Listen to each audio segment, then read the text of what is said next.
குலதெய்வ வழிபாடுங்கிறது ரொம்ப முக்கியம் இல்லையா? சிலருக்கு எது குலதெய்வம்னே தெரியாது. சிலருக்கு கண்டுபிடிக்கிறதுக்கு ட்ரை பண்ணிக்கிட்டே இருப்பாங்க, கண்டுபிடிக்க முடியாது.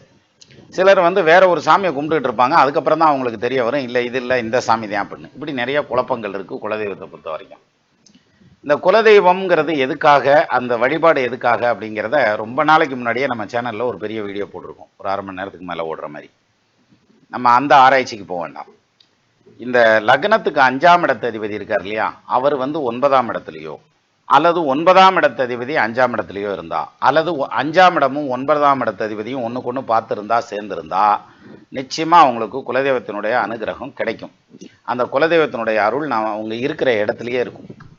இது தவிர பாரப்பா 3, 6, 10, 1 பகருகின்ற 11 3, 6, 10, 1, 11ஆம் இடம், இந்த 5 ஸ்தானங்களில் சூரியன் இருந்துச்சுன்னா அவங்களுக்கு குலதெய்வ அனுகிரகம் உண்டு. பாரப்பா 3, 6, 10, 1 பகருகின்ற 11 வெய்யோன் நிற்கில் சீரப்பா ஜென்மனுட மனையில் தானும் சிவசிவா தெய்வங்கள் காத்து நிற்கும்.